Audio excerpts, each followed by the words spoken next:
Сәлеметсіңдер ме балалар? Сәлеметсіз бе?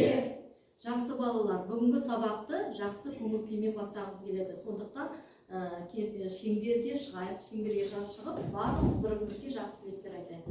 Кәнекей, шеңбері барлығымыз тезге шығамыз да бір-бірімізге жақсы тілектер айтайық. Кім бастайды? Мен бастаймын. Настя, бастай ғой. Диана, жауапты бол. Саша, ақылды бол. Елена Жексовка. Анастасия, өзіңді көрсет. Милана, еңбекқор бол. Максим, бес ал. Николай, дарынды бол. Жақсы баға ал. Александр, белсенді бол. Виктория, мақсатқа жет. Анастасия, мейірімбай бол. Жақсы балалар, сендерге мен де сәттілік тілеймін. Отырыңдар. Жарайсыңдар. Ал енді балалар, бүгінгі сабағымыздың тақырыбы Ахмет Байтұрсынұлы қазақтың ұлы ұстазы деп аталады.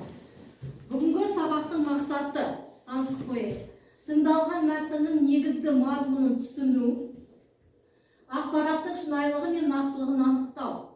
Екінші мақсат шығарманың идеясы мен мазмұнына байланысты автордың ойын бағалау. Яғни бұл мақсатқа жету үшін бүгін сендермен бірнеше әдіс тәсілдер арқылы мақсатымызды орындауға тырысайық. Жақсы ма балалар? Ал ендеше Ахмет Байтұрсынұлы кім? Ахмет Байтұрсынұлы халықтың ұлы ұстазы, ағартушы, тілші ғалым, аудармашы, ақын және ауыз әдебиеті үлгілерін жинаушы, әринеші, өз халқын сүйген патриот ақын. Ендеше балалар, сендермен қазіргі сабақта бейнетаспа тамашалайық. Ахмет Байтұрсынұлы туралы бейнетаспа тамашалайық.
Жақсы бейнетаспа жаңа тамашаладыңдар. Енді сол бейнетаспа көрдік қой, тамашаладық. Енді осы сиқырлы қобдиша арқылы ішінде асықтар, алтын асықтар, соның астында сұрақтар белгіленген. Сол сұрақтарға жауап беру арқылы біз білімімізді бекітеміз.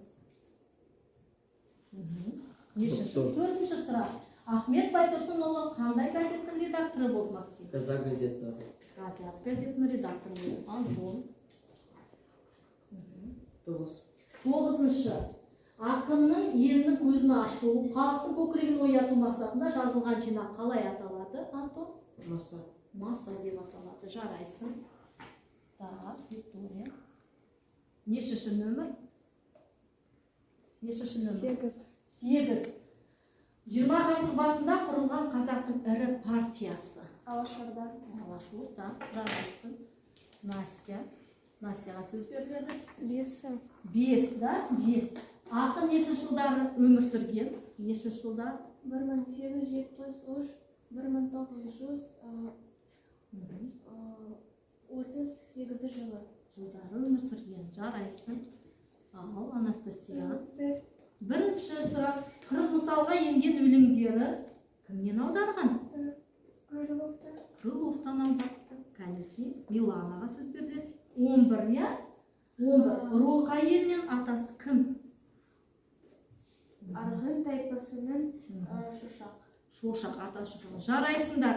Ал енді бірінші топқа шапалақ. Жарайсыңдар бірінші топ. Екінші топқа сөз беріледі. Кәнеки, Яна. 10-шы, я? 10-шы.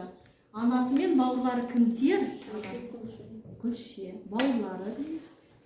Бауырлары. Қали. Болды ма? Ал. Нешінші сұрақ? Үшінші сұрақ, я? Орынборда кімдерге арналған мектеп ашты? Бітірді.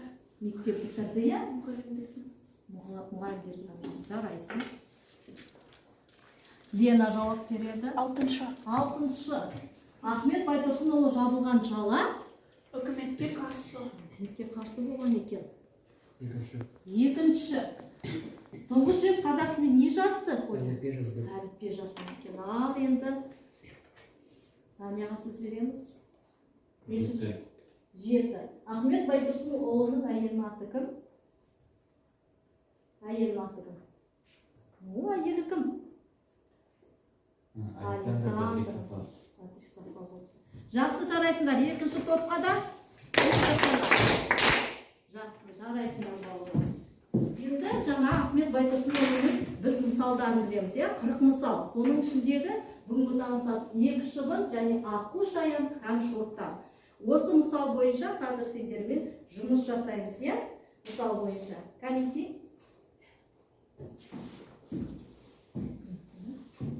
Мінеке, мысалдармен танысып қойыңдар.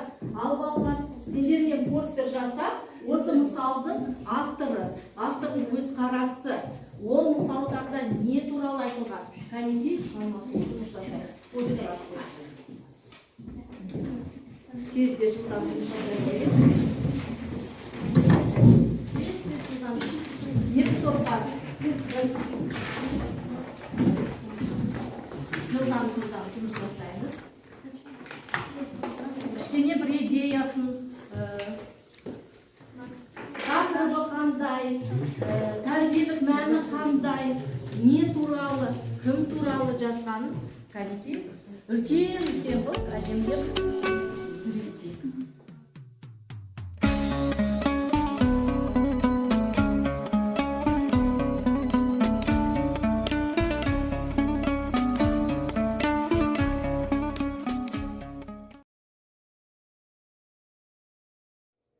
Ал балалар екінші топ, бірінші топтың қорғау жұмысын тыңдаймыз.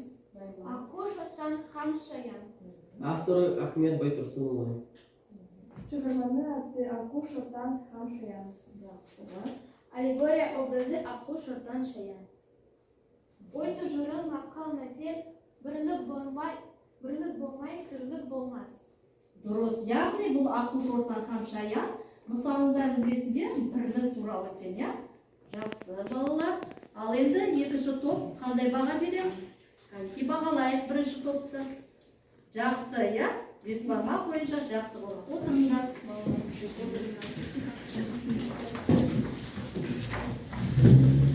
Екінші топты шақырамыз, екінші топқа ойында. Бірінші топтың да жауабын қалай қорғап шығады екен өзіміз алып. Екінші топқа екі шаян берілді, Кәнеки. Шығарманың аты екі шыбын. Авторы Ахмет Байтұрсынұлы. Кейіпкерлер екі шыбын өгіз. Өгіз.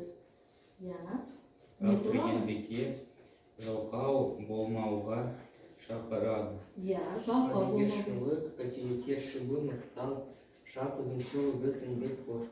Яғни өгіз еңбекқор екен, ал шыбын ол жалқау екен, тәкаппар екен, дұрыс. Ал енді бірінші топ бағалаймыз, бес бармақ арқылы. Кәнеки, қалай бағалайсыңдар екінші топтың жұмысын? Кәнеки, 1, 2, 3. Жақсы, өте жақсы да, жарайсыңдар, отыра қойыңдар. Ал енді балалар келесі әдіс ромб әдісі деп аталады. Ромб әдісінде осы Ахмет Байтұрсынұлының өміріндегі кезеңдерін мазмұнын баяндаймыз. Кәнекей бірінші топқа сұрақ. 1872 жылы қандай оқиға болды? Кім айтады? Қазіргі Қостанай облысы, Жангелдин ауданы, Сәдібек ауылы дүниеге келген. Дүниеге келген, яғни оның туған жері екен. 1891 жылы екінші топқа сұрақ. Коля. Олар болды 4 жылды мектепке оқуға түседі. Жақсы, жарайсың, Коля. 1905 жылы екінші топ не айтады? Настя. Ахмет Байтұрсынұлы саяси қызмет атқарды. Я, жарайсың. 1909 жылы Лена. Қырық мысал жинағы Санкт-Петербургте жарық көрді. Жарайсың, Лена. 1910 жылы екінші топ. Не болды екінші топ? 1910 жылы. Кәнекей, Максим. Масса. Дұрыс па? Масса жинақ, Масса жинағын жазды. 1913-1918 жылдары екінші топ. Не болды? Қазақ газеті редакторы болады. Қазақ газетінің редакторы болды Ахмет Байтұрсынұлы. 1912 жылы екінші топ. Әліптер жазды. Әліппе жазған екен. 1929 жылдары қандай оқиға болды? Екінші топ. Алматыда күш Алашорда қозғалысы қайраткерімен бірге тұтқындалды. Мәскеуде жөнелтілді. Мәскеуге жөнелтілді. Жақсы, жарайсың. 1937 жылы екінші топ. Настя. 8 желтоқсанда атылды. 8 желтоқсанда атылған екен. Жарайсыңдар балалар. Мінекей ромб әдісі арқылы біз Ахмет Байтұрсынұлының өміріндегі тарихи оқиғаларға шолу жасадық.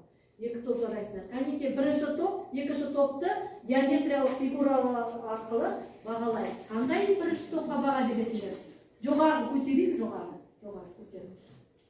Жарайсыңдар. Екінші топ, бірінші топқа. Жарайсыңдар. Барлықтарың 5 жұлдыз. Ол деген өте жақсы деген баға. Жарайсыңдар. Ал балалар, бүгінгі мақсатқа жеттік пе біз? Иә, жеттік. Жарайсыңдар балалар. Ахмет Байтұрсынұлына неше жыл толады бүгін? 100 жыл. Жарайсыңдар. Ендеше балалар, бүгінгі сабақтың аяғында біз рефлексия жасаймыз, иә? Сол рефлексия жылжымалы микрофон арқылы өз ойымызды білдіреміз. Максим, саған сөз. Біз мақсатқа жеттік. Кімдер дұрыс? Ахмет Байтұрсынов тарихымен таныстым. Дұрыс, жарайсың. Бейнетаспа арқылы көп ақпарат алдым. Жарайсың, Виктория. Аққу Шортан һәм Шаян әңгімесі ұнады, бірлікке бір болуға үйретеді. Жарайсың. Алтын асық әдісі ұнады. Көп ақпарат білдік. Көп ақпарат. Екінші топқа сөз береміз. Ойларыңызды біліп алайық. Сабақ ұнады, күректі болды. Көп ақпарат білдік. Топта жақсы жұмыс істедім. Екінші әңгімесі ұнады бол, қозғалысы үйретеді. Ахмет Байтұрсынұлы туралы білдік. Жарайсыңдар балалар. Мінекей, рахмет. Ендеше бүгінгі сабақ бойынша үйге тапсырма жазып алыңдар. Үйге тапсырма Ахмет Байтұрсынұлы Бұлға деген тақырыпқа үй тапсырмасын жазып. Сұрақтарың бар ма балалар? Жоқ.